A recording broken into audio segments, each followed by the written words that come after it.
Catholic organizations, religious congregations, and bishops all around the world. I say I am focused on Western countries, let's say, and so what we are doing is hopefully to help them connect and give them visibility, actually, because as you were saying, something has completely disappeared from the stage, and it's very, very worrying. I think they made what they could. I mean, they did a very good job, but on the other side, you have to be there and work with them. Yeah, it's very difficult, especially because you don't, especially during the most challenging times of the pandemic, you didn't have access to territory, so it's it's really worrying situation. Yeah, it is. Do you see increase in trafficking mostly towards, I mean, sexual, like prostitution, or is it also towards slave labor? Organs even. Organs. It's happening a lot on social media. Wow. It's incredible. If you want, I can share with you a report.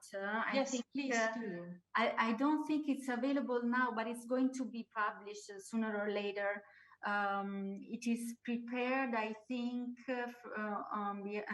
by Talita Kum, the network, and is like, wow, it's incredible. Oh, that's horrible. Horrible. I mean, I've heard about that in other parts of the world, but I must say it's been a long time since I even heard the mentioning of human trafficking and organ.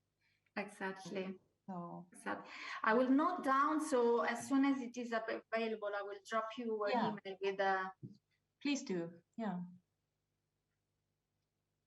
Because we need really to be as much as we can and counter this phenomena. It's horrible, really. Yeah, it's too much.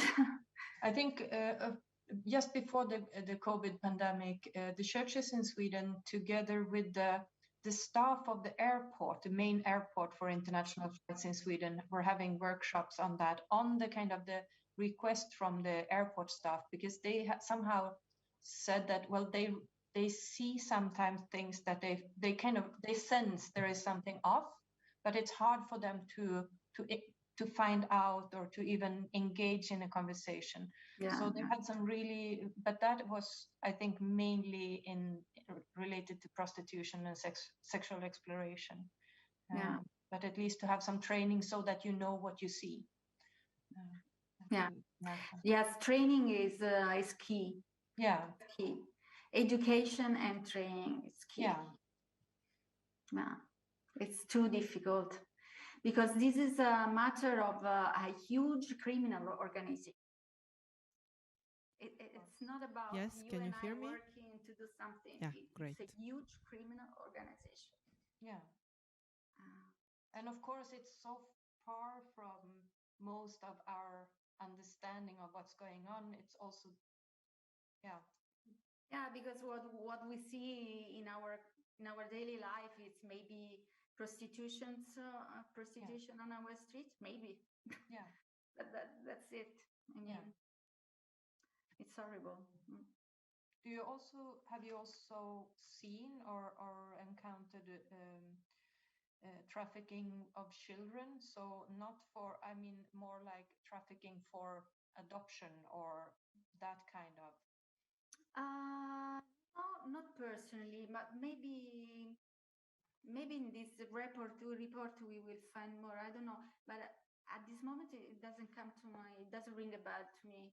No. I mean, I saw that the most worrying part of this work is the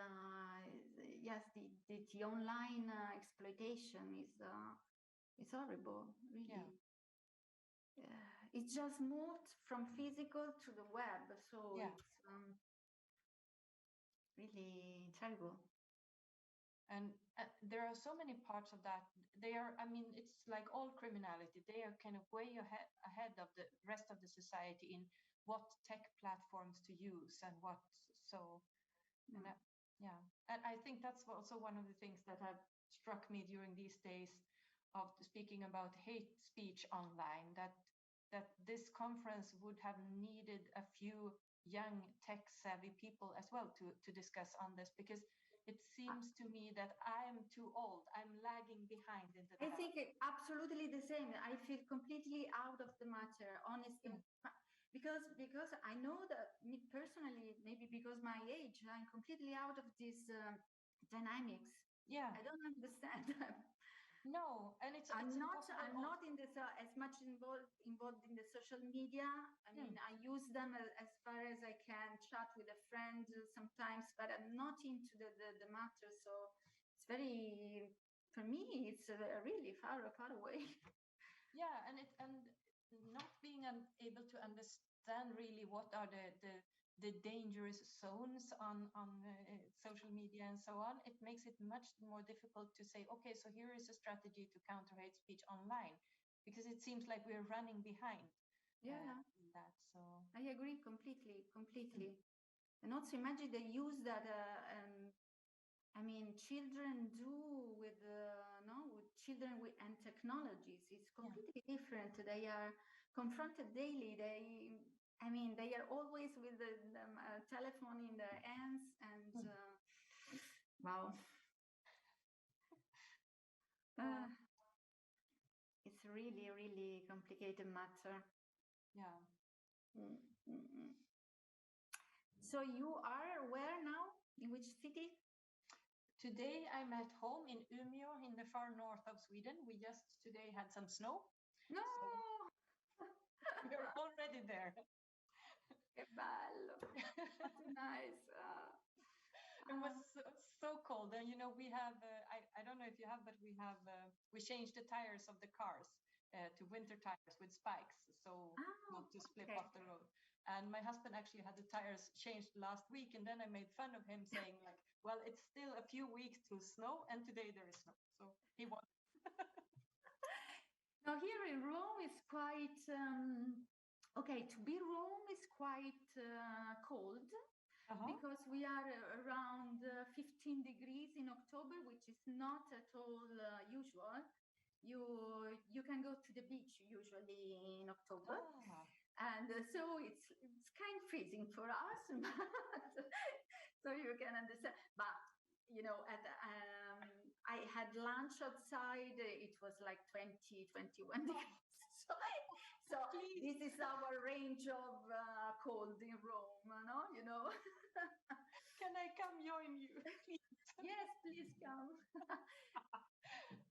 I have a friend in Stockholm, and I always no. And then because she moved in Stockholm just a couple of years ago, she's out in Italian Sweden. So I say, no, I'm coming to visit you and see Stockholm. Of course, the COVID. Yeah, was in the middle. So. I mean, Stockholm is beautiful, especially in the summer, of course. But also this time of the year, I was actually in Stockholm maybe 2 weeks ago and was reminded that because there is so much water in the city, and even in the fall, that's quite nice. But of course, there is no lunch outside at this time. No. For us, there's in Roma, you can have lunch outside also in maybe not January and February, but since March. Yeah. That's so nice. That was quite a surprise for me. I lived a couple of years in Jerusalem, and since it's quite high altitude, it was snow in the winter and quite cold. But even if it's snow, the days are still the sun is so strong. So even on cold days, you could still have at least a coffee in the sun outside because of the very, very strong sun. Wow, how beautiful Jerusalem! Wow. Yeah, it was such a blessing to. I worked there for the World Council of Churches for 3 years and had the opportunity to really learn a lot about it and get to love it and get to hate it. Understand. I've been there a couple of times, and it's so complicated. There's everything there. Huh? It's a complete world. Exactly. And everyone has an opinion. I guess that's maybe the same actually with Rome. Yeah, Everyone absolutely. either loves it or hates it or has an opinion about it. That was quite unusual to me. In Sweden, that's, I think, we're not as kind of passionate about our cities. So, yeah. But I can imagine in Rome that happens. Rome is impossible, you know. we just had the elections for the administrative, you know, the major Rome. It was like the Third World War. I mean, the election process. Yeah. It was like it's impossible. So now we have a new major. We very much hope he will help us in the city, which is you know, it's chaotic and dirty, and wow, I love it very much because it's my city. But maybe as a tourist, I would love it very much.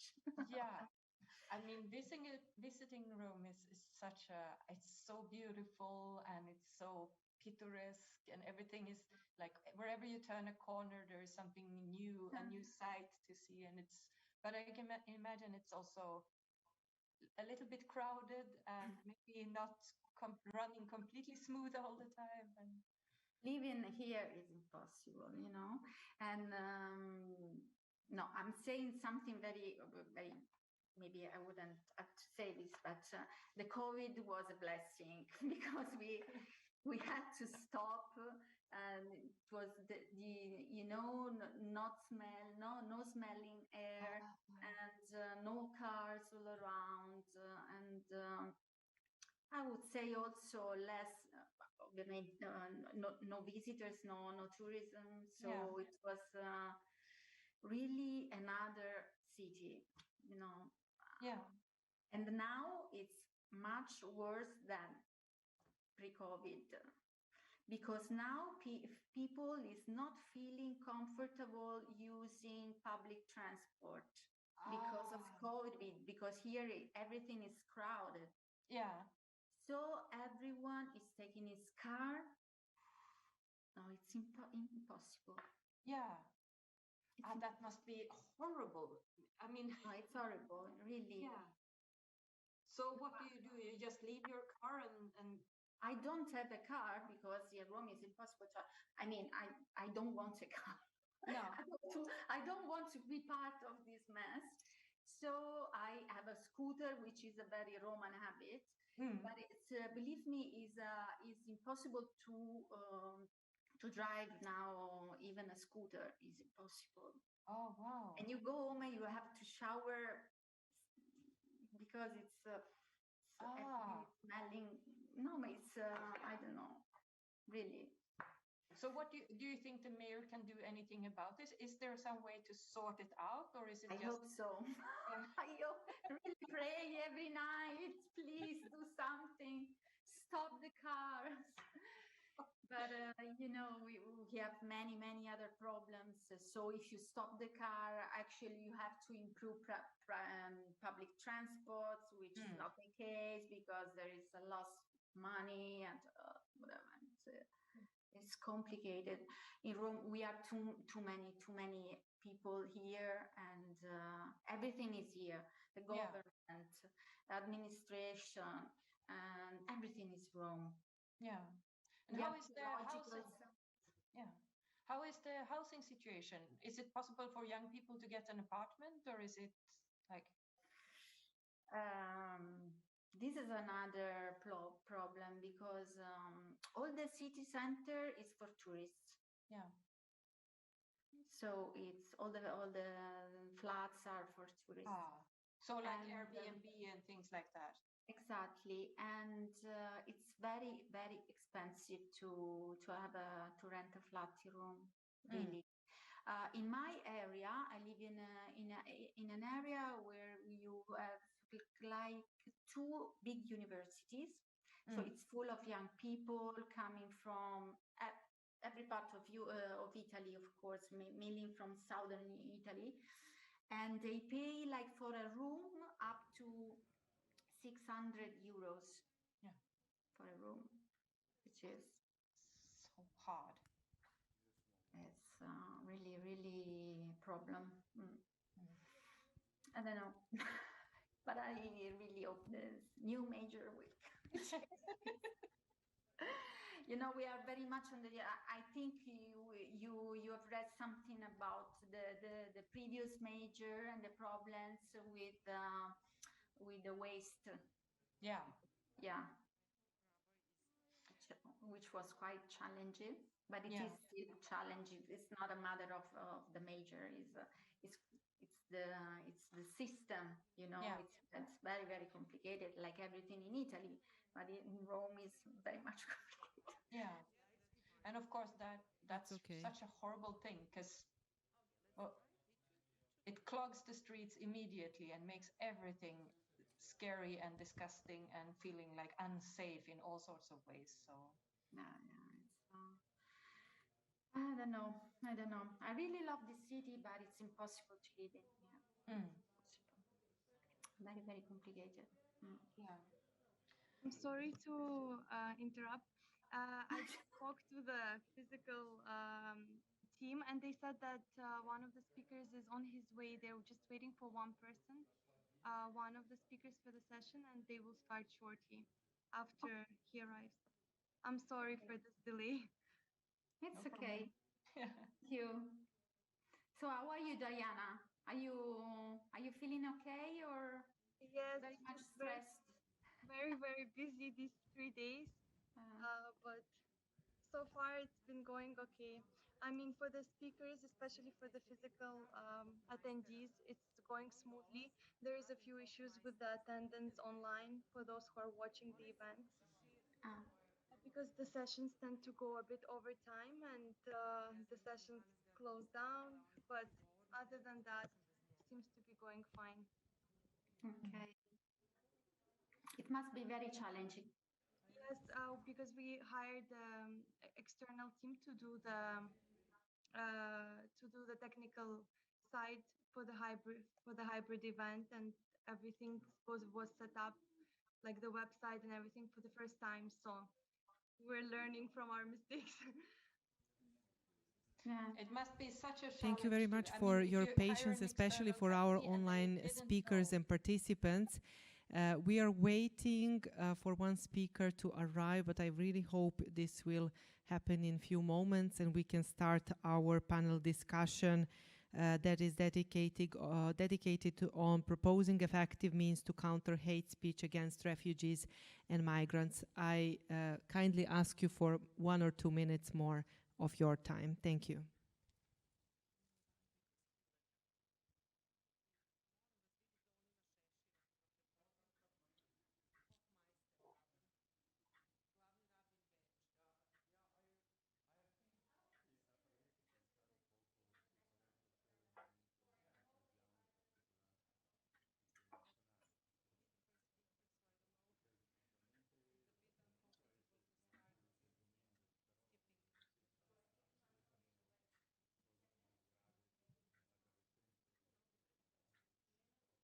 Also, I'm the second to speak. Yeah.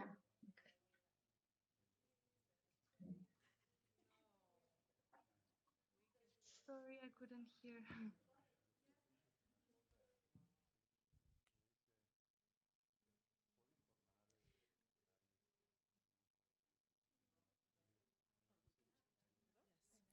I would start slowly our panel discussion. I have the honor and the pleasure to be your moderator today. My name is Aleksandra Djuric-Milovanovic, and I am a project manager of the Network for Dialogue at KAICIID. I am very pleased to have distinguished speakers today with me, and that we are going to tackle the issue and the topic of hate speech, especially when it comes to refugee and migrant communities. And migrants and refugees are often vulnerable to hate speech, and this has been particularly true, and we have seen a lot of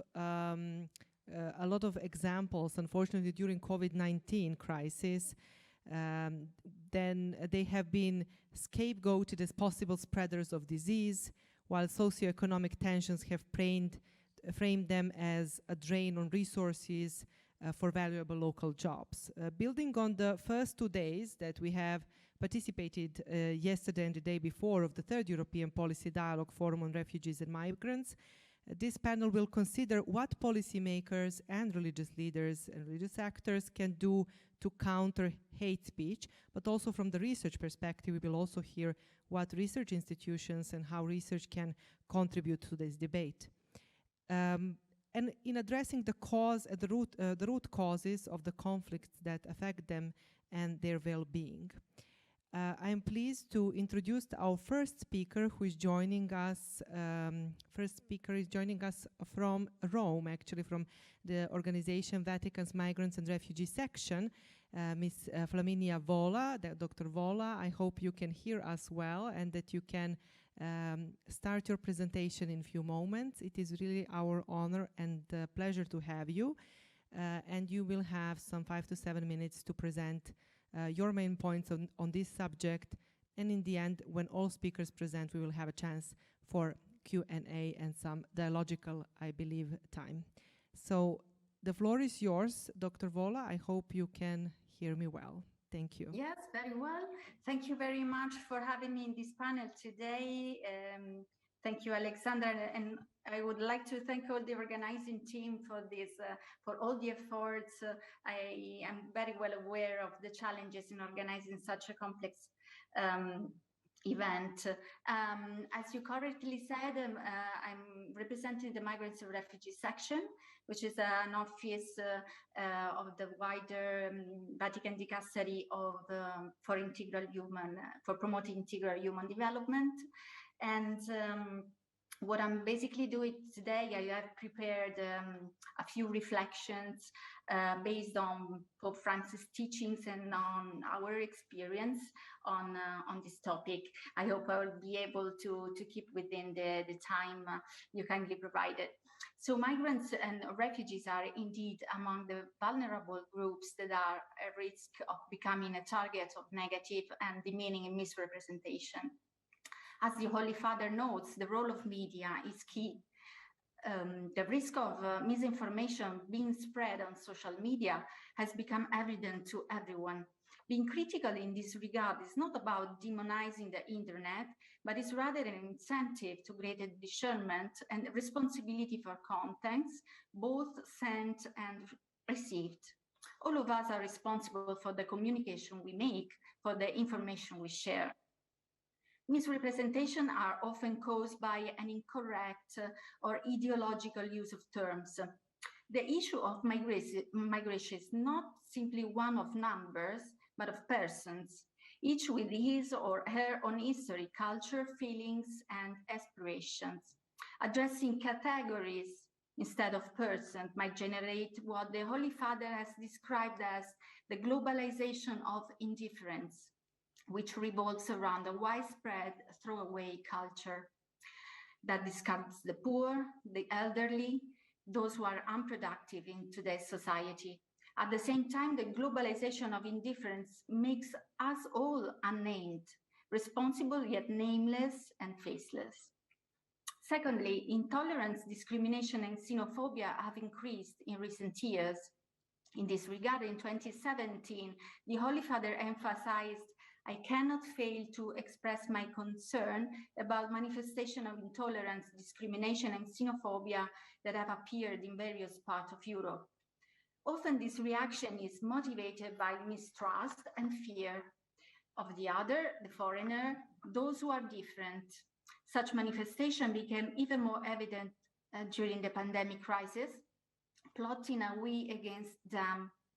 Often migrants and refugees have become the easy scapegoat to blame for the many social and economic problems of receiving society. Fears and distrust were also manipulated for political purposes, as Pope Francis well observes in the encyclical Fratelli Tutti. According to information that the Migrants and Refugees section has collected from local churches, the COVID-19 pandemic has contributed to exacerbating suspicions, fears, and reluctance towards migrants. In this regard, it is worth recalling the appeal of the Holy Father. Once this health crisis passes, our worst response would be to plunge even more deeply into feverish consumerism and new forms of egotistic self-preservation. God willing, he says, after all this, we will think no longer in terms of them and those, but only us. On the other hand, the reticence on the part of some receiving communities should not be downplayed. The challenges in welcoming all brothers and sisters on the move are real, but they should be understood with a honest, constant, and attentive listening, a comprehensive understanding of different realities. We are called to, the Holy Father has repeatedly said that fear is legitimate, but we are called to overcome the fear and open ourselves to the encounter. Before the many sufferings of our time, may the Lord of life not find us cold and indifferent, he says. May he make us builders of bridges, not walls. Lastly, to counter any kind of negative narrative on migrants and refugees, all actions, including communications efforts, should be centered on the human person and committed to raising awareness and supporting initiatives to welcome, to protect, to promote, and to integrate migrants and refugees with a focus on their integral human development. My office is committed to promoting a balanced narrative and to ensuring an inclusive environment for migrants and refugees. In this regard, my office provides global visibility to positive experiences and successful initiatives undertaken by local Catholic actors. The most meaningful experiences and initiatives are documented in our regional pastoral reports. Our website and social media bring attention to positive stories and good practices. In this way, my office works to promote what we call a culture of global solidarity.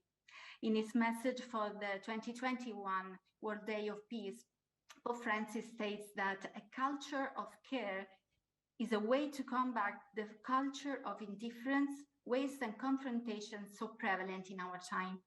Promoting a culture of care calls for an educational process.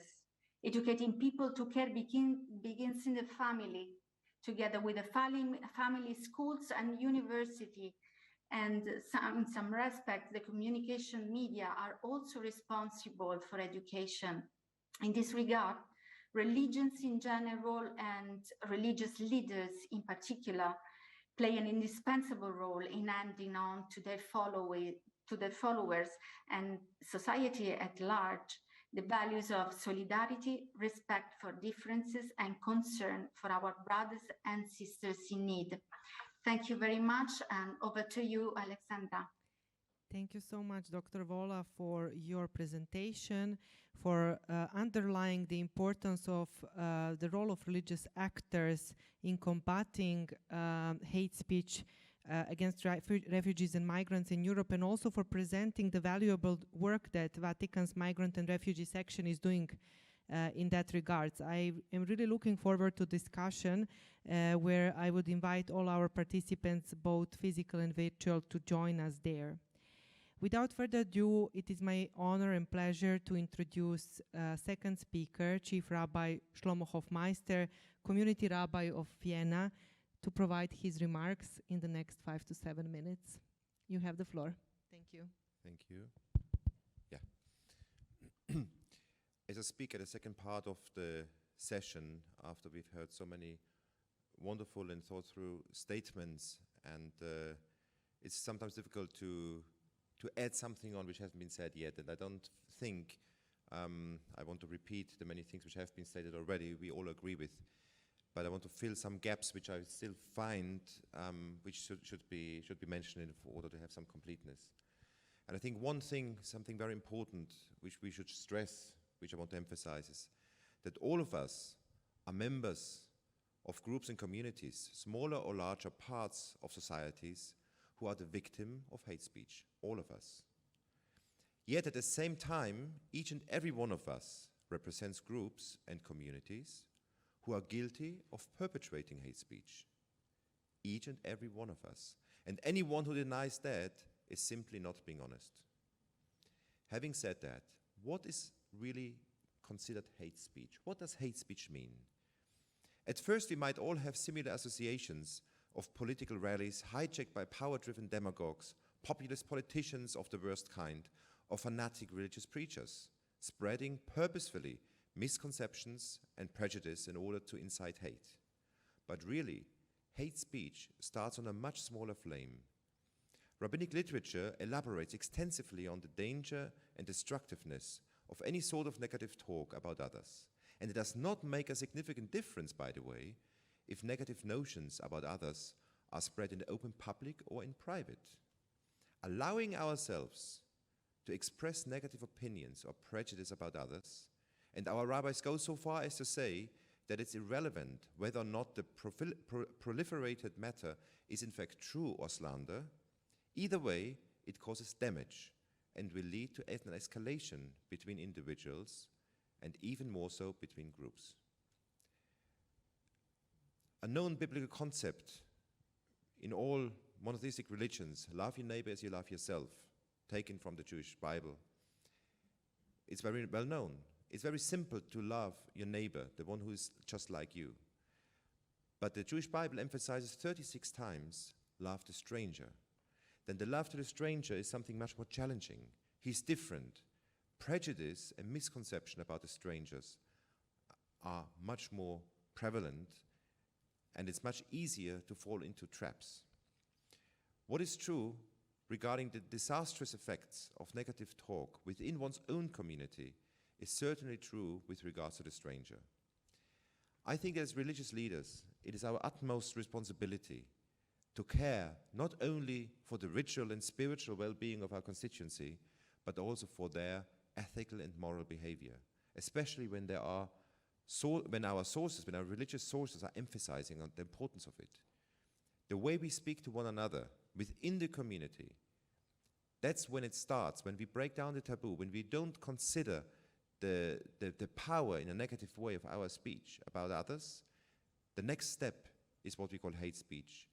We are laying the foundation stone. We allow that, each and every one of us, by allowing ourselves to be politically incorrect, by being in any form negative without a constructive purpose. There's no purpose behind expressing negative notions about others, whether they're being true or not.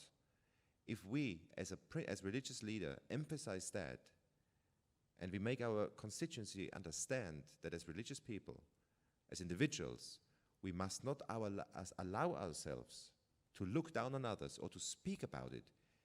Whatever goes on in our mind is one thing, but we shouldn't express it verbally. Then we can also hope that hate speech in the worst kind, be it online, be it in public, doesn't matter where it happens, will also not be acceptable on long term. Thank you. Rabbi Hofmeister, thank you very much for this very inspiring and important words, and also for allowing a space now to add on what is already said and not repeating what was already said, filling those gaps of responsibility is not only on the one side, but it's on the whole community. And thank you very much for this input. Coming from the perspective of refugee and migrant organizations and how this topic is perceived from this part, we have heard about the perspective of religious communities and religious leaders. It is my great honor to introduce Mr. Yunus Mohammadi, who is an expert, who is a member of the expert group on the views of migrants and refugees in the European Commission. And I give you the floor, Mr. Mohammadi. Thank you very much. And yeah, I'm member of the expert group for the commissions, but I really would like to introduce myself that as a person on the grassroots, and I'm representing, and also I'm the founder of an organization by the name of Greek Forum of Refugees, which was organized by a group of refugees at the time that we were, as asylum seeker, actually we came and we were sleeping in the park at the center of Athens. So, and the motivation why we started this organization, it was actually this discrimination, hate speech, and hate crime. It was why we organize these organizations, and that I remember that every day at 11 o'clock we had attacks in the parks on hundreds of people that they are living in the center of the park. So, and we had really solidarity from all of from the Greek peoples that they were coming, bringing food, bringing clothes and hygienic and items and all of things. But there was one question for me that I tried to ask this, that, okay, we as asylum seekers and as refugees, this solidarity is really important for us. But the most important solidarity for asylum seekers, not just for asylum seekers, refugees and migrants, for every groups that they are vulnerable in a society, it is to support them to not feel to be marginalized. The feel of being marginalized or discriminated, it is something very important.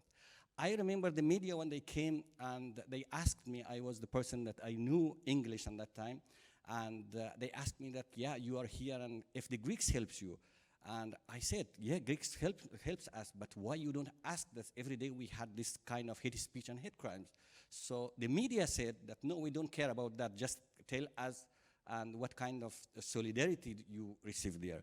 So it was really the questions and also the motivation that we started to organize, we as refugees ourselves, and in order to speak out.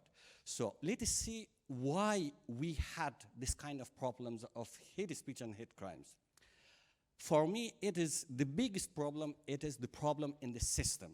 In the system, when the system is not working, when there are gaps in the society, that groups of people, either migrants and refugees, either Romas, other groups, LGBTQI community, when they are marginalized, when they are discriminated, and that time these gaps are filled in somehow by these groups who are driving this hate speech and hate crimes. And actually these gaps are used by every kind of extremism and extremists how to actually take the opportunity and spread their words and their ideas. And actually they are not targeting actually by their hate speech and hate crime just migrants and refugees and these groups, but it is an excuse, it is a start point, but actually they are targeting the values of the society and the society as a whole. That is what I believe, and as personally we have seen that, you know, the Golden Dawn, the very famous hatred organization and also criminal organization that the leaders are in the jail, they started from migrants and refugees. At the end, they killed a Greek rapper. So they killed a Greek rapper. So on that time, and there was a judicial system, and of course, and we are happy that before 1 week that it was 1 year of being recognized, this organization as criminal organization, and now they are in the jail. Of course, just persecutions or just trials in the court, it is not the solution.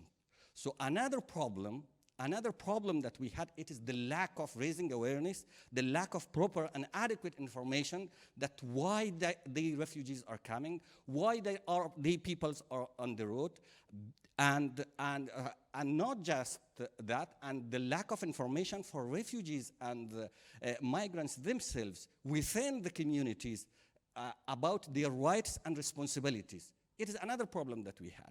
You know, Greece is the country, the first entrance point for groups of migrants, asylum seekers that they are coming.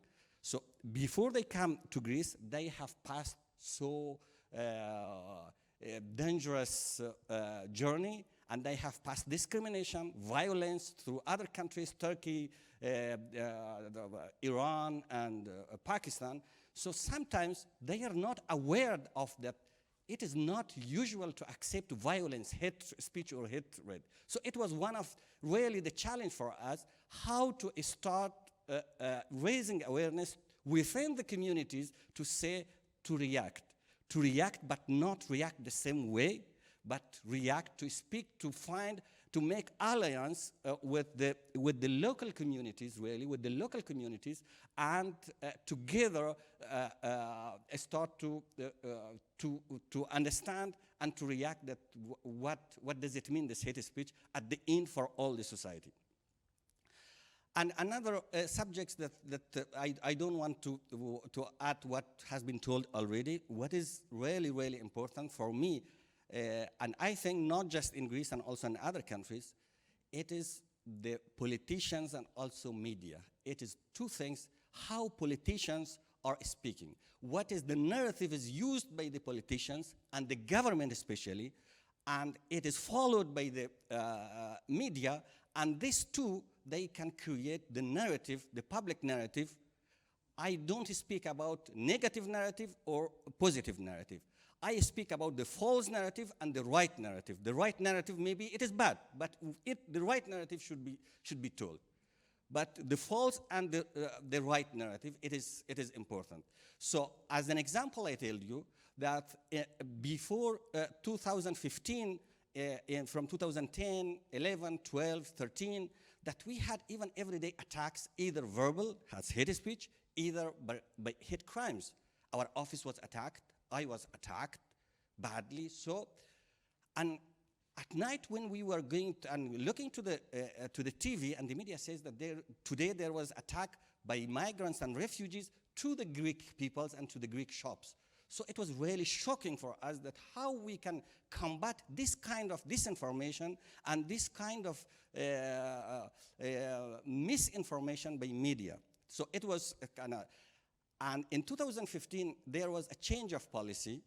It is not that I should mention this, that I remember that the chair of the parliament, for the first time, he announced in the parliament that no one should use the word illegal migrants for asylum seekers and refugees because they are forced to leave their country, they are seeking asylum.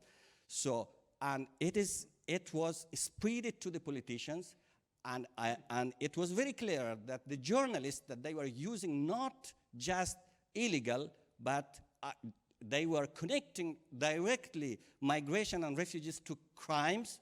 So generally, they changed the way of speaking, and this way of speaking of politicians with media, we had a change of a narrative in the public society from 2015, and not just that. Of course, it is not just the politicians. Of course, in 2015, we have these waves, I can say, these hundreds and hundreds and thousands of Syrian families that they were coming. It was a kind of self-awareness to the society that why the Syrians are coming. They are not coming to occupy or to invade our countries. They came because they are ISIS and they are forced to leave their country. So this self-raising awareness from the other point, and this political change and media change, all of them changed the narrative to a kind of solidarity narrative. And we experienced the solidarity not just in Greece and all over Europe. I think every one of you know that Greece even was candidated for Nobel Prize for solidarity and for all this. Of course, there were gaps and everything. It is very clear to not go inside politically what happened. To stop here tonight, yeah, we have the other things also. Thank you. Thank you. Thank you so much, Mr. Mohammadi, for presenting the perspective of a refugee and migrant organization from Greece, and also for underlying the importance of raising awareness and narrative change by communities on the ground. I believe that we will have time for questions and also for further elaboration from your perspective as well, with some examples from Greece. It is also my great honor and pleasure to welcome our next virtual speaker, Dr. Anna Helm from the Church of Sweden, who is joining us today. I hope you can hear me, Anna, and welcome. You have the floor. Thank you. Thank you so much, and thank you for the invitation for this event.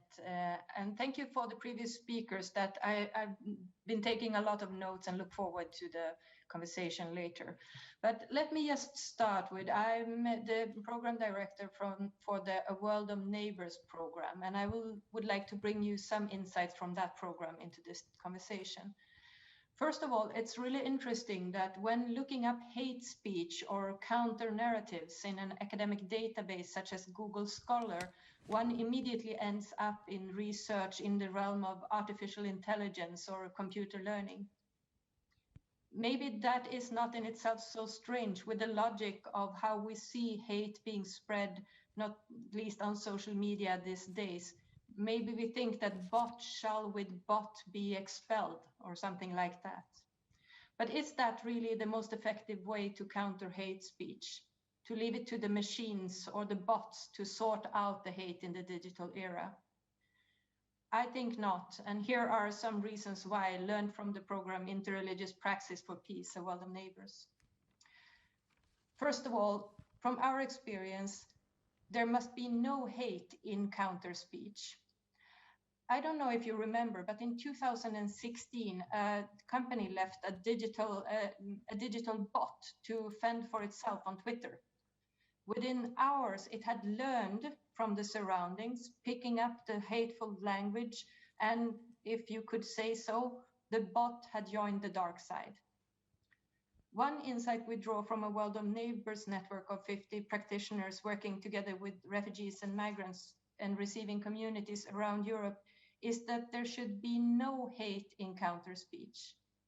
As Rabbi Hofmeister just pointed out, we must keep ourselves in check, make sure that we do not hate, not to be lured into or seduced to use the same kind of hateful or derogatory language that is used online. Rather than picking up the language of the surroundings and put too much time even on the countering part, we should put efforts into formulating a different narrative and to foster what in yesterday's closing session was addressed as social empathy. And here, of course, we see religious leaders and their platforms both within and outside their own arena as important actors.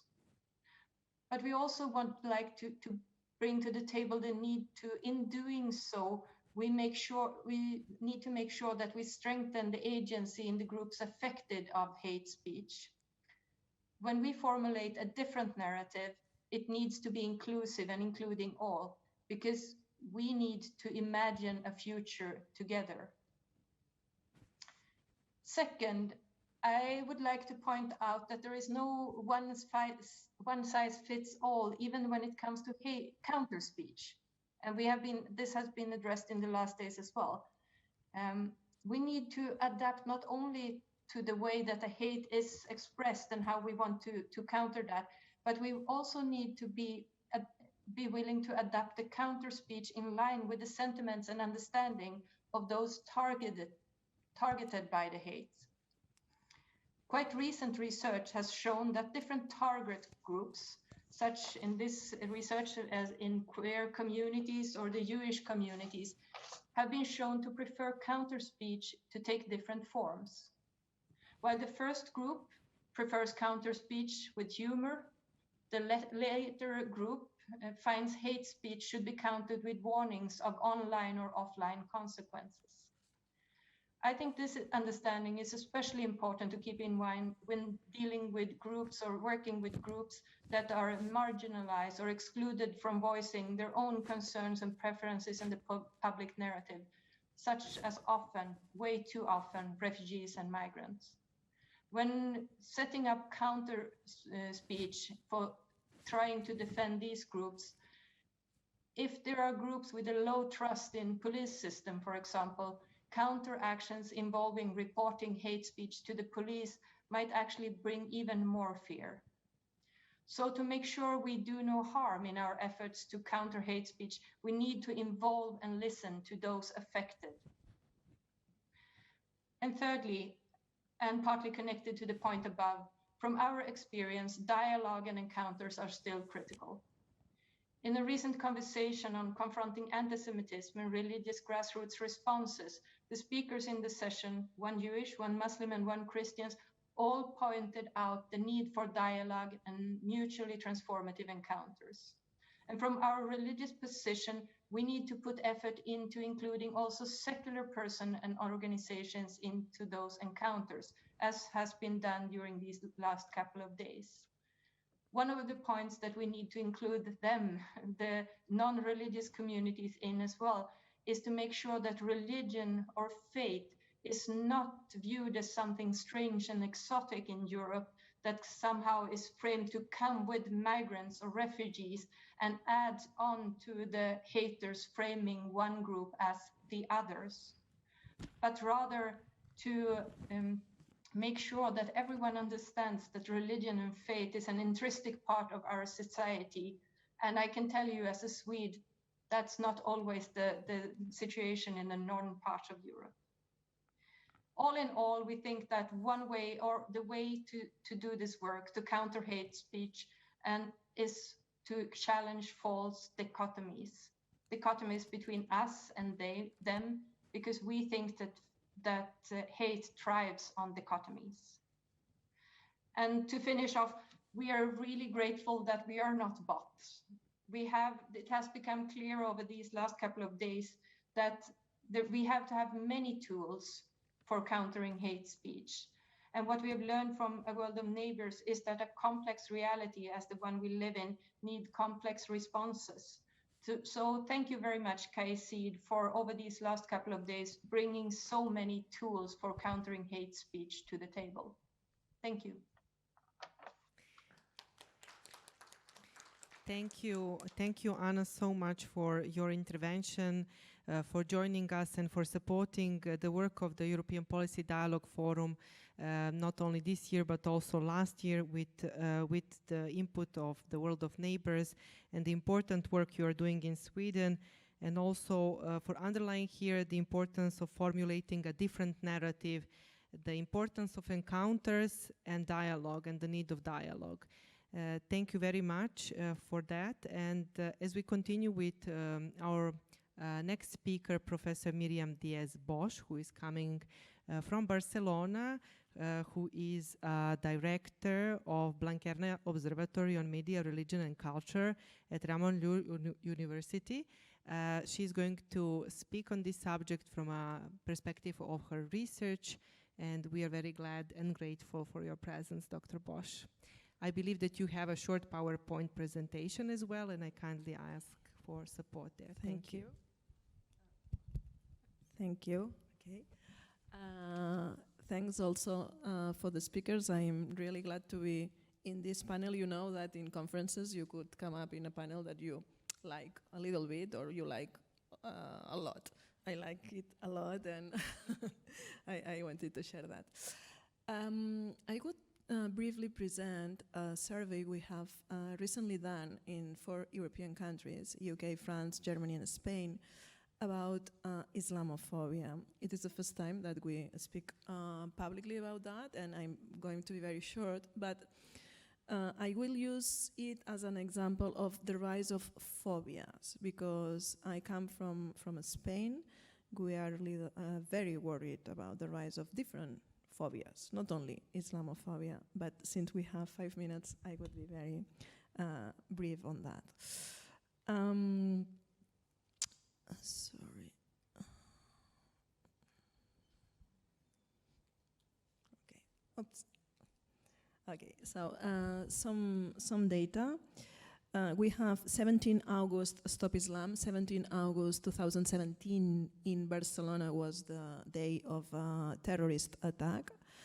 And this picture was taken 1 week ago. I mean, it was not taken 3 or 5 or 4 years ago, so we still are there. Some data. We have done this survey on Islamophobia. We have 2,000 interviews, 500 interviews in each country. We have done it since June 2021, so very recent data. I would just like to share with you the perception of social media and Islamophobia, but surely we can change Islamophobia with anti-Semitism or with Christianophobia or with phobias. Which social media is there more discrimination towards Muslims? The answer is clearly Facebook, then Twitter, and then I do not know. We could have different hypotheses here, but as you know, Facebook is not used anymore by youth. Facebook is used from people for 40s and above, not 20s or 70s or tweens. So this means, or could mean, that we have this idea of social media and discrimination among adults who had education and who know who the other is. We are not speaking here about indifference or lack of education, of ignorance. We are speaking clearly about prejudices. Okay?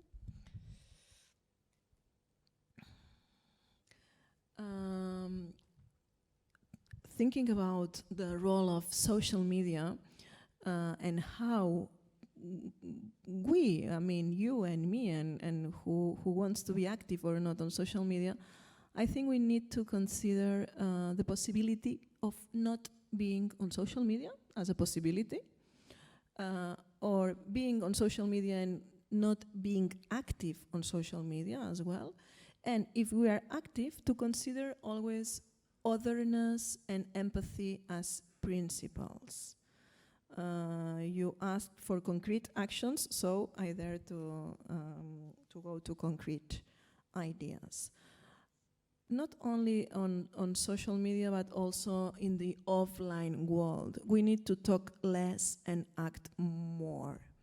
Concrete actions to engage, to read, but to act, not to react. I mean, to read papers and to act, because sometimes it seems that we only react. Also, to protect the other is not only a mental act. I am taking care of otherness. No, you need to do something. It asks for a verb here, not only for a subject, for a verb. You need to take action. Also to check in with activities, associations, alliances, networks in which we are effectively engaged. It is true, like the rabbi said, that sometimes we have the impression that it has all been said because we all share the common values, but we need to go beyond that. We are not only in our bubbles, we are in society. We need to talk about that and to invite others. I think in the concrete actions, we need to be more proactive. For instance, me as a Catholic person, I have been like 30 years of my life not being proactive. I thought it was like being proselytist and I don't want it to be like this. And now, getting older, I think I need to stand a little bit and to say, I am doing this because of my faith, or Christians or Catholics do this, to be more explicit and also to invite others. I would also dare to suggest guidelines in our inner life. I mean, social media are okay, but we also need to think about what we do ourselves. And I dare to suggest that we need to use silence, to think before talking, to be silent before commenting or sharing a piece of news, to be sure. And the beneficial use of silence, not the use of silence as an act of coward behavior. I mean, silence as a positive way, not because we are hiding something or we do not want to say. My conclusion, we see that we are all equal, that we are all immigrants. Well, it is not exactly like this. We need to explain it. We need also, as persons of faith, to explain why your religion drives you to fight intolerance. It is inside your tradition. It is not because now human rights are on the table. It is because it is on your tradition. Also to include refugees and migrants in your actions, activities, and research. I mean, co-creation. It is so important when we deal, for instance, from the university in some collectives or cases with disabled people, for instance. So the same thing with migration. Also to be more proactive with politicians, to ask them, what have you done for this issue in the last 6 months, for instance? To put them into difficulties, to make them be very clear on that. And also, if we speak that we are all migrants, we need to explain it to the ones that are skeptical, the ones that do not remember, for instance, that their parents went away 40 or 50 years ago to another country. And sometimes it is so clear that they do not relate this immigration with their identity and their life. Thank you very much. No. Thank you very much, Miriam. Thank you very much for pointing out the important role that social media plays, and where especially hate speech can be very easily triggered, either being aware of, not being so much aware of doing so. And from the communication perspective, this is really valuable input. You as a researcher, somebody who is working on the subject of countering hate speech for many years, but I'm also grateful for your points, very practical on the silence before taking any action, and really considering and analyzing before we do something. Thank you for very inspiring inputs. We came to an end with presentations, but to the very beginning and the start of, I believe, fruitful dialogue and discussion with all of you present here. So I would invite you all to ask questions, comments, or provide any reflection from your own work that is related to this subject. You can, of course, address one of the interventions in particular, or give a general comment or a question to all our speakers who are either here with us or joining us virtually. So I do open the floor now for your input and exchange.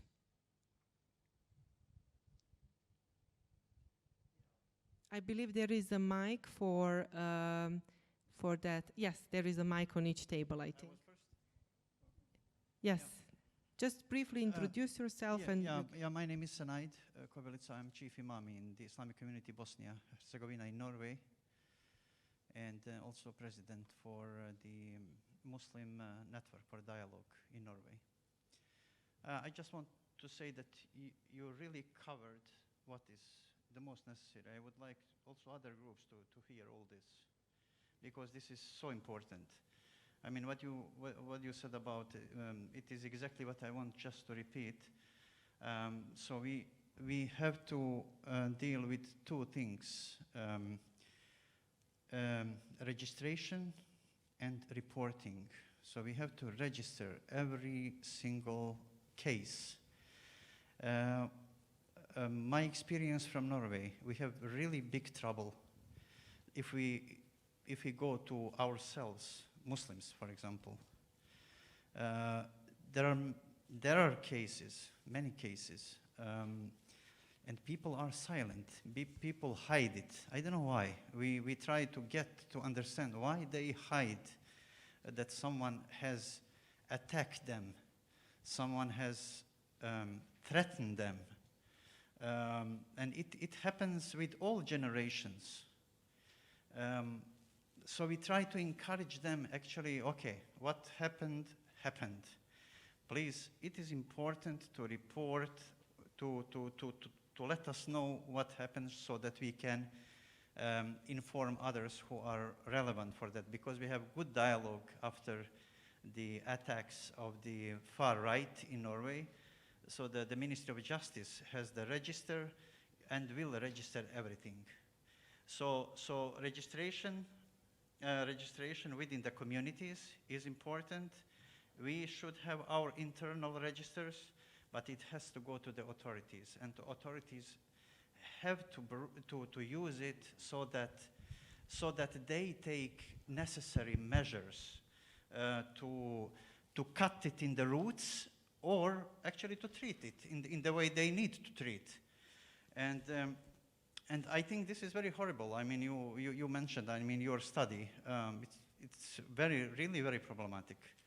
So if you go through that, so we will take this with us and we will analyze it. I mean, Facebook, it means elderly, I mean, people, I'm also over 40.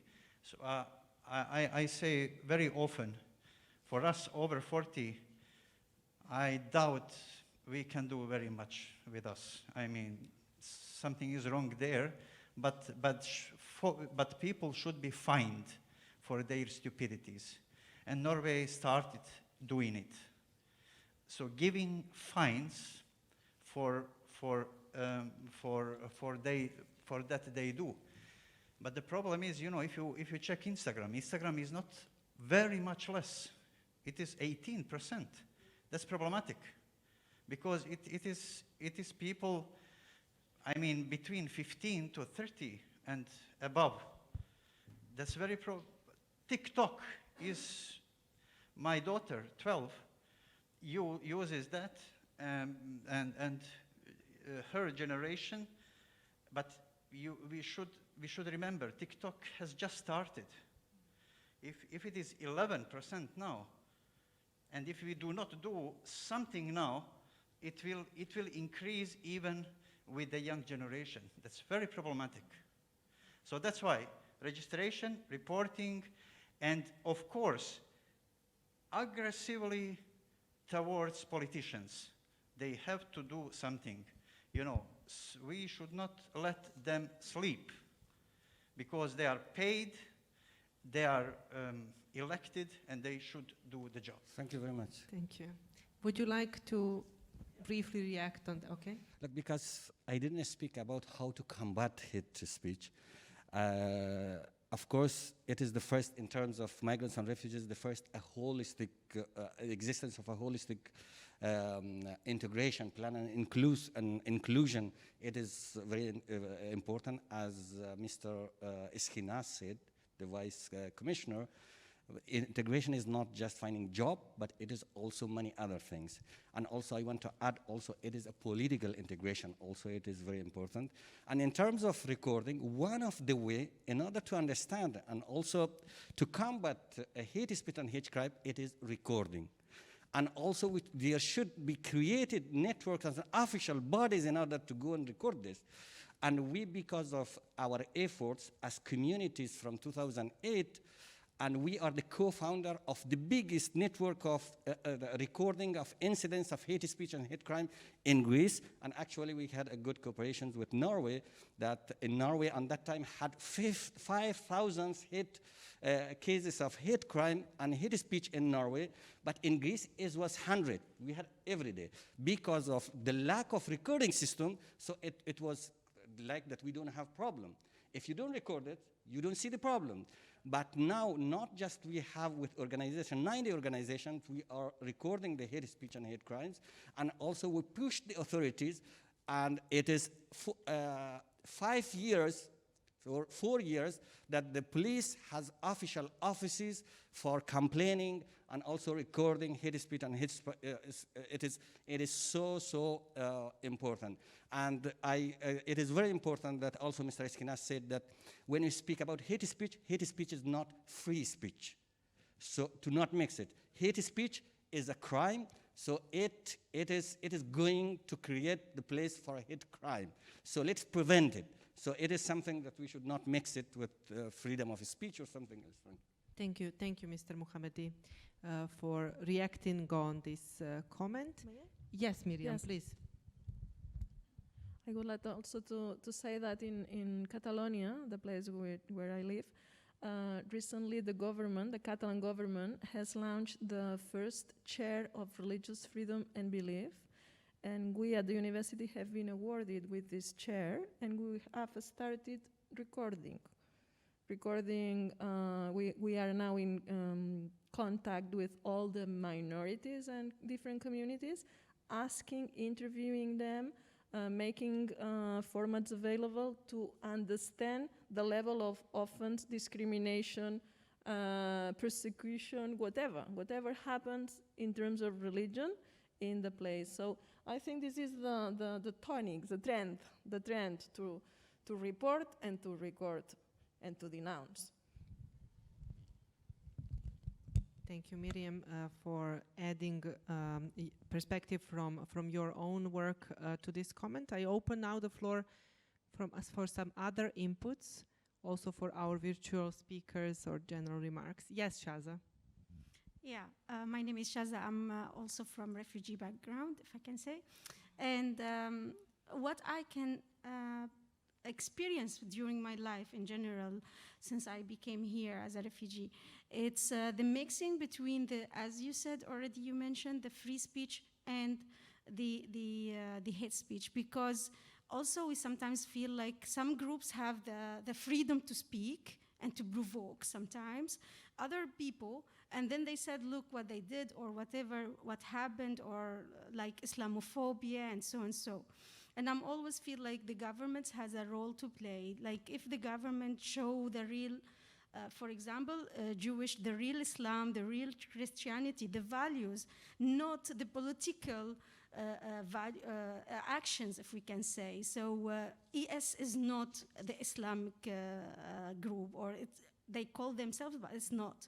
So we need to support our community to understand exactly what is the Islam. So if they fight, they will fight the people who are radical, not the Islam itself.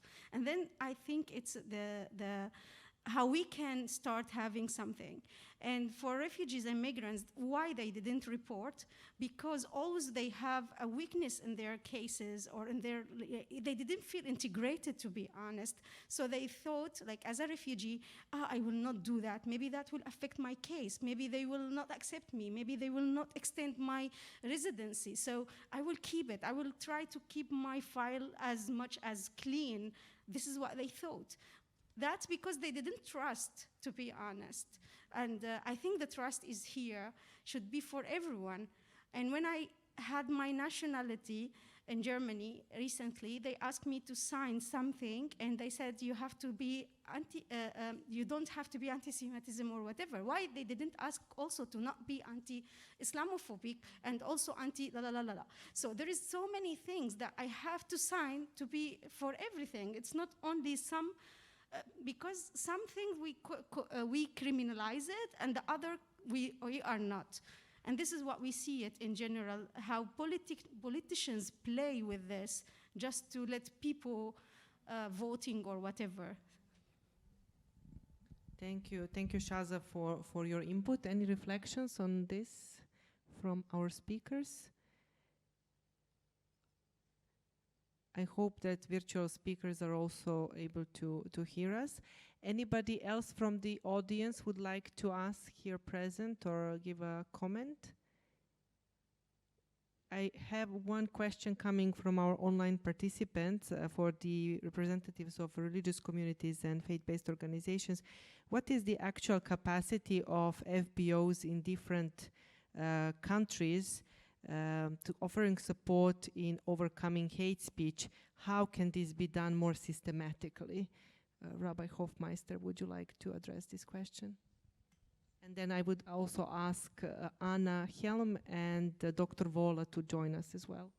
I didn't understand the question. What's the question? What is the actual capacity of religious communities and faith-based actors in different countries to offer support in overcoming barriers and countering hate speech in a more systematic way? Is this possible through interfaith collaboration? Is it possible through dialogue with policymakers? What would be your input on that?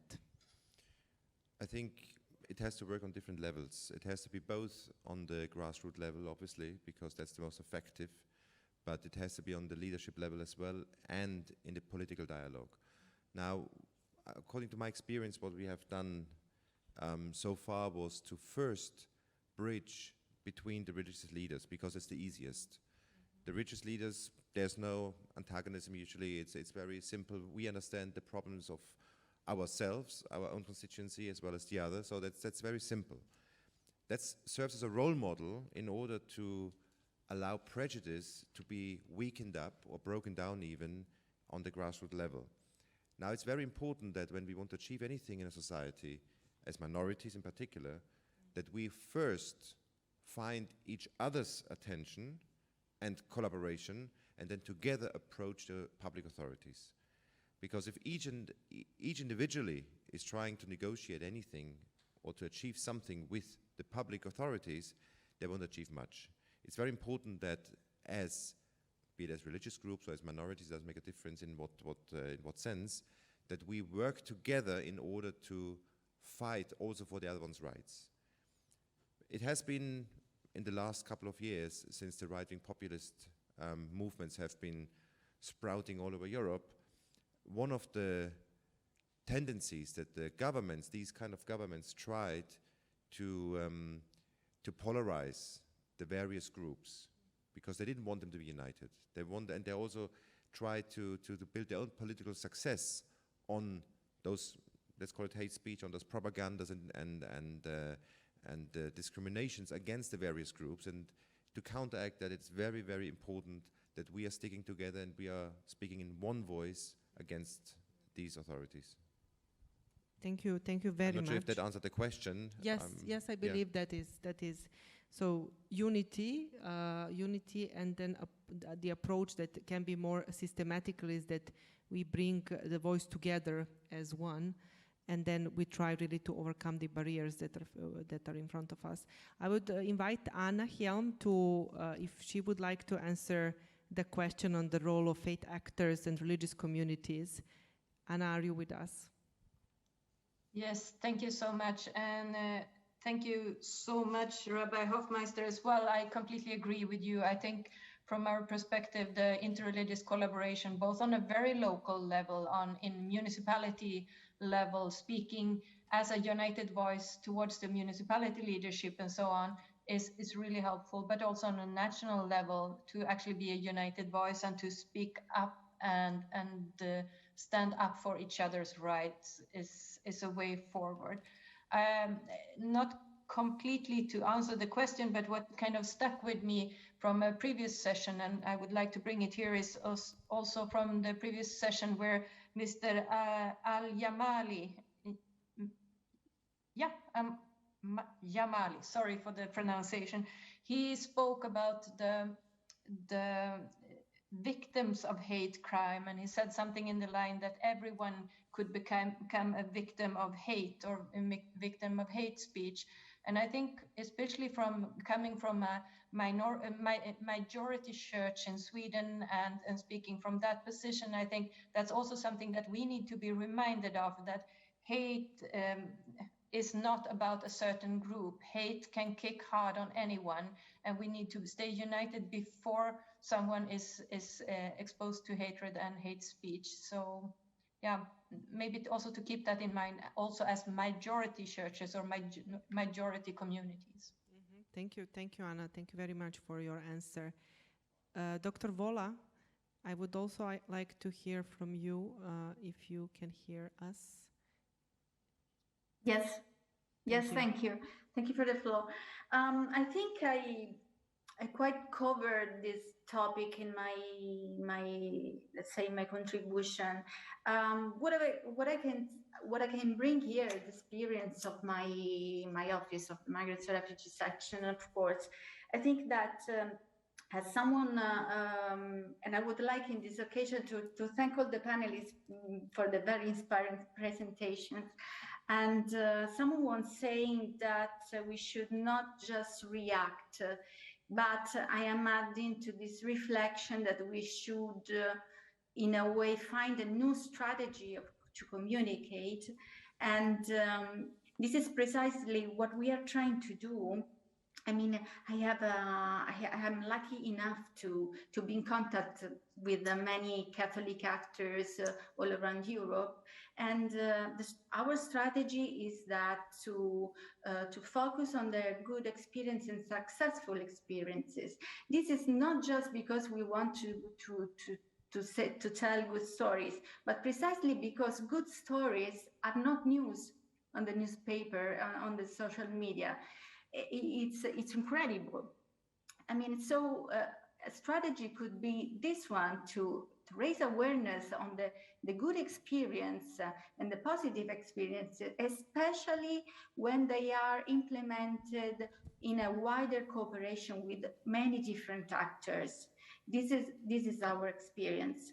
And then I would like to stress, someone was saying that we don't have to react with words.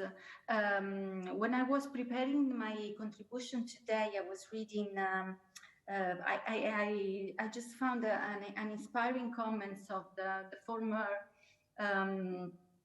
permanent observer to the UN, of the Holy See, to the UN in New York. And he said that the elimination of racism is a matter of gestures and actions. So I would like to recall that what Rabbi Shlomo was saying before, that we have to focus on our own responsibility in this field, always. Thank you so much, Dr. Vola. And in continuation to what also Rabbi Hofmeister mentioned on importance of unity and unifying moment if we want to make any action, especially if we want to reach out to any policy level or engage with them. I would like to ask Dr. Miriam Diaz Bosch, but also Mr. Mohammadi, how can we build stronger alliances with policymakers to counter negative and discriminatory discourse? What would be your suggestion on that question?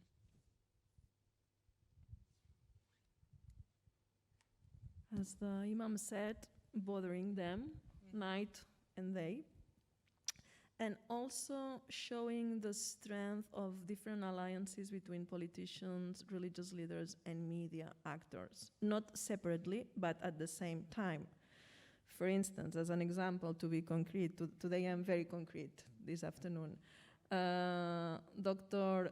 Flaminia Vola said we need to react and to have a strategy, a communication strategy. Why, for instance, the Holy See, the Vatican, does not organize a global meeting or good actions on welcoming refugees and migrants? Because still, I think the Pope is a religious global leader. Still, the Pope has space in the media. The things that the Pope says or not are on the media. And perhaps it's a small positive global alliance contribution to the issue. And then invite also politicians, media practitioners, research centers, youth, migrants to express their experience and so on. So I think this kind of concrete actions that could be on media, that could have an impact globally are the ones we need to think about. Thank you, Dr. Bosch. Mr. Mohammadi. Yes, thank you. The first, I think I should say practically how important is the role of religious leaders. And I bring you more on practical, on the ground. What we did, it was really fantastic. And we saw the result on the ground.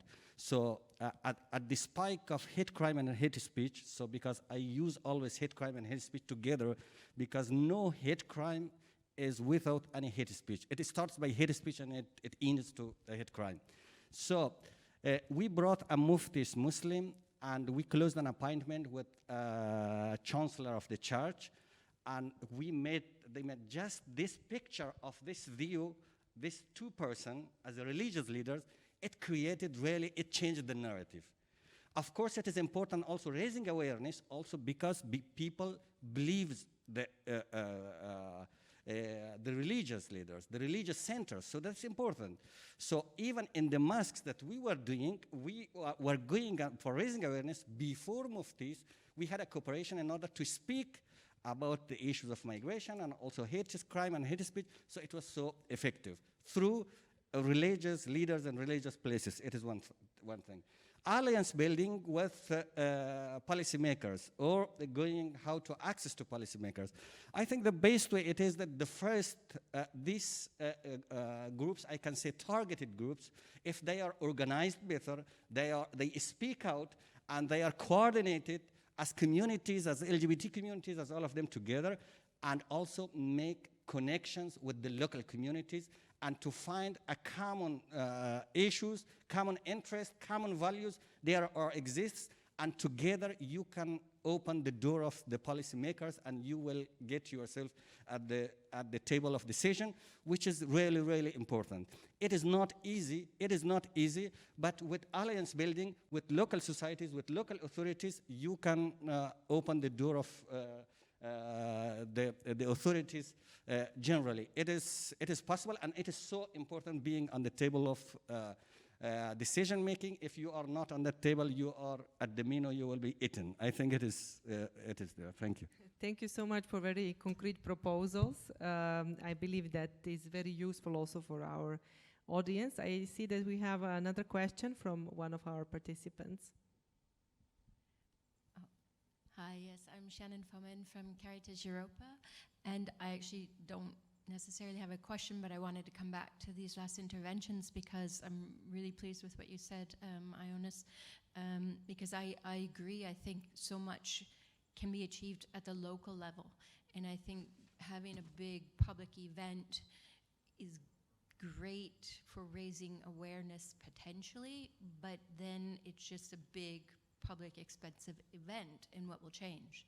And so I would agree that taking it back to the local level is probably going to bring about the changes more systematically than just a one-off event. And I think the question would be, how can we systematically organize such local events or these bottom-up approaches where people who are affected are taking the lead? So it's really driven by and represented by and carried by the people most impacted, but not alone, because that's the point of always collaborating in society and building those cohesive relationships. So I think that would be the question of how do we go back to do that? And I know at KAICIID we do try through the parish level, but of course that is different from one country to the next and one city and village to the next. Thank you very much for underlying the importance of a local level engagement, and this is in particular important, especially I noticed this in the Network for Dialogue we have at KAICIID. We are engaging with local level organizations. Would you like, Rabbi Shlomo? Yes. And this is something that we realize that is effectively contributing step by step, but at the local level that kind of engagement can be more visible and I believe achievable in a way that is contributing effectively to the cause. Yes, Rabbi Shlomo. I just want to quickly comment on that. As much as I agree with you that the local events and initiatives are more important in order to create change, I appreciate more and more also the importance of the big events and the big get-togethers as this one here, because it's important that the stakeholders can share their ideas, their experiences, and it's not necessarily these sessions where we express our opinions and make statements, but it's also in between the corridors, you know, when we meet each other. It's also great feeling of support when you know in another country, in another region, another area, another person is facing similar struggles, and you can exchange numbers here. I think it's very, very important also, obviously, for the public awareness of the issue. I remember, it just came to my mind when you said it was the purpose of a big event, and it just came to mind what brought me to the idea or the ambition to be active in the religious dialogue. And on one hand, it was my personal private experience when I was studying in the yeshiva in Talmud Academy in Jerusalem. I was living in the old city, where you have a Jewish quarter, Armenian quarter, which is Christian. You have the Muslim quarter, and you have an Aramean quarter, which is now the politically correct term for the Christian Palestinian quarter. Now, there, the people on the ground, they live peacefully together in a very, very normal kind of situation. When you look in the media, you see it's portrayed in a completely different way, which does not represent reality. And that's when I realized there's something to do. But already before that, when I was a child, I remember seeing a photograph. It was a simple photograph I saw. It was the Pope's visit to Jerusalem. And because of the Pope's visit, religious leaders met. And there was one big picture on the, I think it was the London Times, a big picture, and it showed the Pope, the chief rabbi, the Israeli chief rabbi, and the Mufti of Jerusalem sitting one next to the other. And that picture on me as a teenager or teenager, I don't even remember how old I was, it makes such an impression on me just to see this picture, that it was responsible for me also further on, years later, to see, oh, something is possible. I have no idea if they even exchanged a word. I have no idea what came out of that meeting. It's irrelevant. It's the message which counted, and it did have an impact. Thank you so much, Rabbi Hofmeister, for sharing this with us, and I believe you inspired as well some other participants to also comment and give some feedback and comments. We have again, yes, and then Karl Dalbach. Yeah, that's exactly what I want to. I would like to draw your attention to the fact we are talking about our Europe. During the lunch, I talked to, I think, to Milica, some of our participants. So you can look at Europe in two ways. I mean, two contexts. So you have Western Europe and Eastern Europe. In Eastern Europe, still people rely very much on the traditional media. They watch TV, they watch news at 7 o'clock, 8 o'clock, 9. And they are poisoned by so many negative things there. In Western Europe, social media are used very much. And I think we, as the religious leaders, with these two good examples, if we do not do something to be present there, to invest in the social media, to employ even young people to work and be very active, proactive there, to show these examples, pictures. We have really very good activities in Europe, in many European countries. But ordinary people, they do not see that. It means that we, in a way, satisfy ourselves with the fact that we meet, and that's it. It has to go to others. Because all what we are talking about, reaching politicians, trying to meet, to gather religious leaders, usually that's kind of a long process. But we don't have time. Things must be done now. To wake up some politicians, to attract them, to get them, be friendly with us. It might take time. That's a process. We have to admit that. But something has to be done urgently. And I think the social media can be a very good tool, but someone has to deal with that. Not we who sitting here taking pictures and putting on profiles. There must be people, young people, who are energetic, provide them with many Red Bulls, so they will do the job, and they will change the reality, for sure. Thank you very much for your input. We can reflect that maybe in the closing words of our speakers. I would give the floor now to Karl Dalbach from Sweden. Yes, thank you. Karl Dahlbeck, Vicar Church of Sweden, and also one of the leaders in the God's House project in Fisätra. We have heard a lot of good contributions and suggestions for this hate speech, and I agree with all of this. And first of all, that we need a lot of solutions, a lot of means for countering this hate speech. But one of the things that you actually, Anna, raised in your input, hello Anna, by the way, was you asked a rhetoric question. Can the technique solve the problem with the hate speech?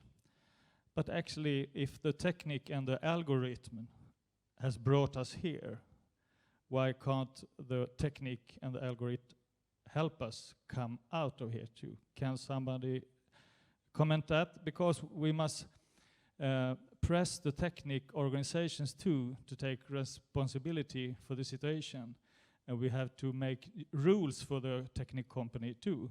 And why couldn't they find other technique or solutions that support this countering against hate speech? That's my question. Thank you, Carl. I would like to invite Anna Helm if she wants to respond to this comment of Carl Dahlbeck. Thank you so much, and hello, Carl. Well, I think you're right. I think not just today, actually, on the Swedish news was a new discussion on how to push also big tech companies like Facebook to actually take responsibility on how algorithms empower certain kinds of narratives that get a lot of spread, including hatred, for example. And of course, we have seen the different ways that to combat, for example, sexualization of children or exploration of children online and so on. So there are examples of how the tech industry could really be challenged to also react and act on what they, on how their tech solutions work against people and communities or encourages hate. So I think that's one tool. I just don't think it's the only tool. I'm convinced that we can't leave the fighting of hate to bots, basically. And I think what has been shown in this last couple of days is that there needs to be many different tools, both countering hate, but maybe more challenging to express and formulate a different society, a different vision, and a more inclusive language. I think we're running out of time, but just to point out, and this is maybe a bit on the side note, but yesterday there was in the Swedish news that Sweden is lacking 500 football or soccer referees at the moment, who have left in the last couple of years, partly due to Corona, but also, as they said, partly due to the hate that is now everyday life for a little league football referee in Sweden. So hate is not just towards us, it's something that has infected the society and takes different forms, and we need to counter it in different forms, I think. Thank you. Thank you very much, Anna, for answering the question of our participant, Carl. I would invite you all now, because we are 5 minutes, I think, to the end of our session, or even less, to provide really brief 1 minute final remark, concluding remark from your side. What would be your proposal for the way forward? Rabbi Hofmeister, maybe you start first. As has been mentioned already in the morning sessions, obviously the social media and the digital age we find ourselves in, which we came into kind of unexpectedly without being prepared. Society, the world hasn't been prepared for what's happening. We were all enthusiastic about the positive opportunities and capabilities of that technology, which now has gone out of hands.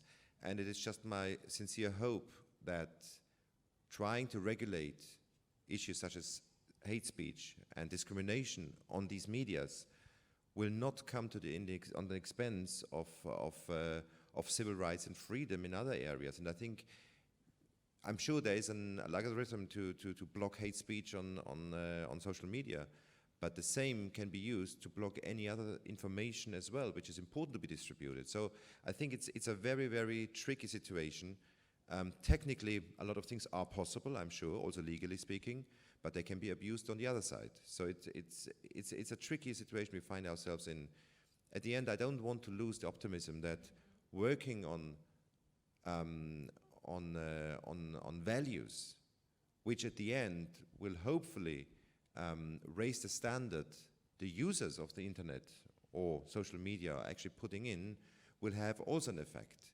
We cannot just let everything go for free. We have to, each and every one of us has a responsibility in our behavior, and just as a person who's driving a car has to obey by certain rules and can't say, well, it's my freedom to drive the way I want, a person using social media and other technological advancements also has to obey by certain rules, and be it, without the police looking at him, just his own consciousness. Thank you so much. I would invite now Dr. Vola, who is with us, I hope still, to provide very brief closing remark for the end. Yes, thank you very much. I was listening very carefully and this interesting conversation. I would like to stress that in my experience, still the local level is key. I mean, I do understand and I do appreciate a lot gathering like the European Policy Dialogue Forum, which is key to raise awareness, but it's also important that the outcomes of this important gathering reflect on the local level, reflect on the way we are communicating, reflect on the possibility to build a new education for personal responsibility. I think we must really take into consideration that the real change can be seen at local level, and working for a personal working to raise an awareness on our each one of us as a personal responsibility in this field.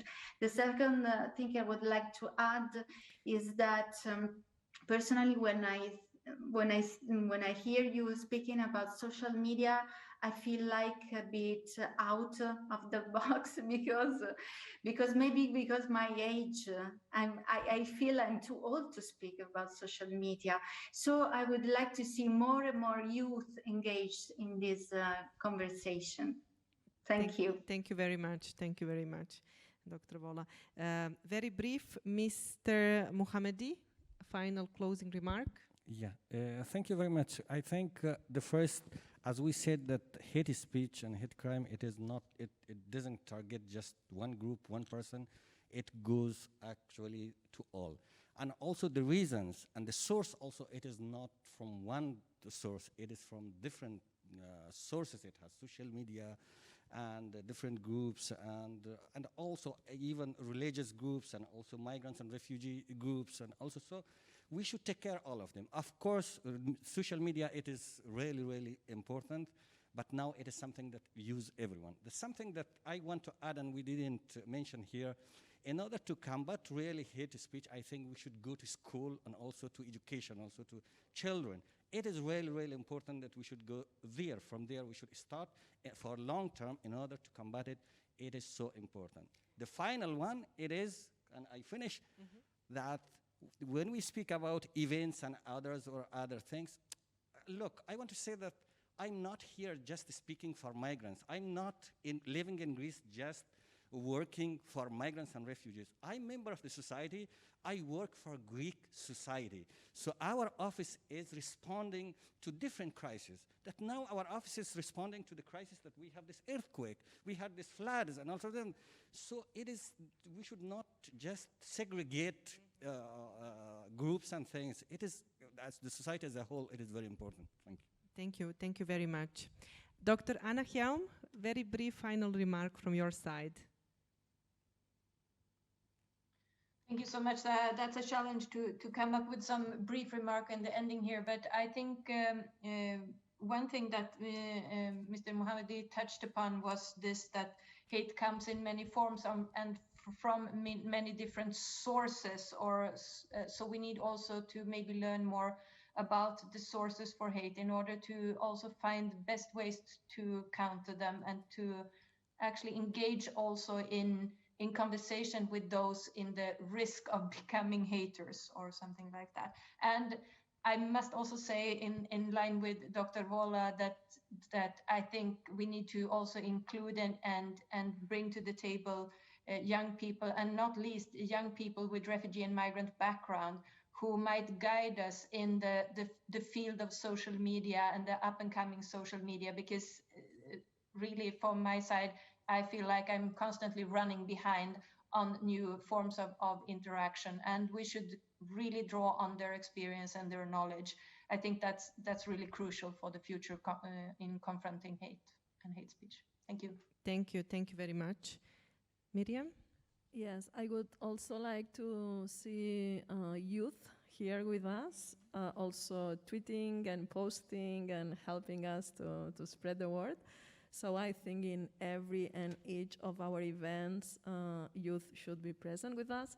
And just a final remark on the intercultural etiquette on social media. I think we need to work on that. We need to denounce the people, for instance, who make comparisons between people and animals or things like that. You are a parasite. No, I mean, a parasite is an animal and you are a human being. So all this kind of wording, and also the etiquette of not shouting on the internet, not accepting capital letters, all these small things are crucial to have an etiquette of the internet. And I think we could take the first step on that. Thank you, Miriam. Thank you very much. A big thank you to all of our speakers and participants today. As we are already over the time, I would like really to thank once again for a very inspiring discussion, and I believe that we are going out from this room enriched with some new ideas on the way forward, and also with some new questions that might help us and guide us in our future work. I wish you all the best, and thank you once again for joining us. Thank you.